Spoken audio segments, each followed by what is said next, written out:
Today we'll be talking about Alexander Hamilton, or as you may know him, A. Ham. Hamilton was born on January 15th, 1757 to James Hamilton and an unnamed mother. At the age of 10, his father left him, leaving him and his mother to fend for themselves. And at the age of 12, his mother tragically passed away due to the flu, leaving him alone with his cousin, who later committed suicide. At the age of 19, Hamilton was sent to the Americas to further study and complete his education. Halfway through his education at King's Cross College, later renamed Cambridge University, he met his future rival and lawyering partner, Aaron Burr. Yeah. After his graduation, he attended the Continental Congress and the Continental Army. He served under General George Washington and later helped him defeat the British in the Battle of Yorktown. After this, he began drafting the Constitution with several of his friends and several of his enemies. One of these enemies was Thomas Jefferson, who later ended up leaving for France and eventually escaping the war.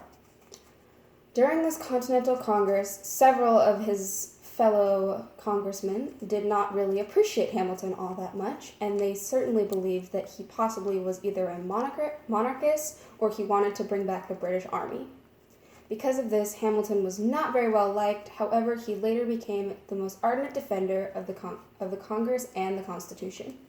Stop. We have to pause for love. Hamilton married Eliza Schuyler, who later became Eliza Hamilton. They had 7 children. However, his most talked about was his firstborn son, named Philip Schuyler, after his grandfather.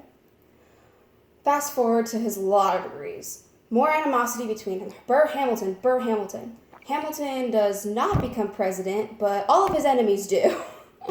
During this time when he was running for president, he was very alone due to Eliza's absence visiting her father. Because of this, Hamilton made several mistakes, including an affair with Maria Reynolds.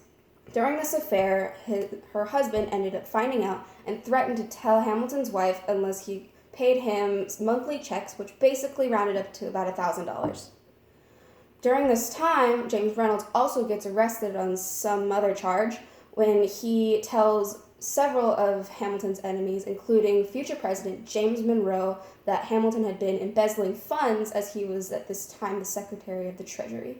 So Monroe goes to Hamilton and basically says that they know what he did and he knows what he did, and he asks for a clear explanation on the missing funds.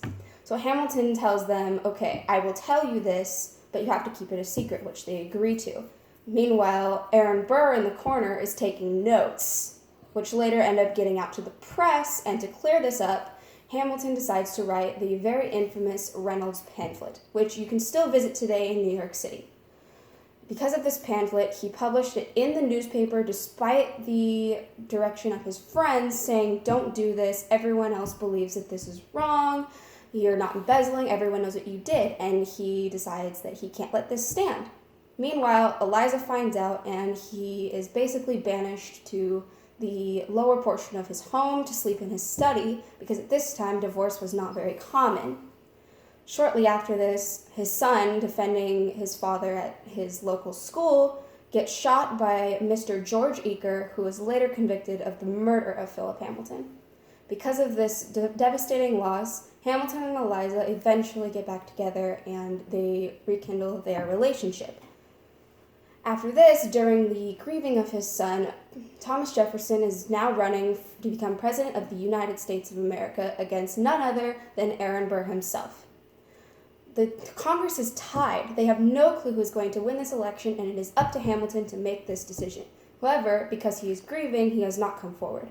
At the end of the election, however, just because he believed that Aaron Burr had no public opinion whatsoever, he endorses Thomas Jefferson, and Thomas Jefferson then abolished the rule of the second place winner becoming the vice president.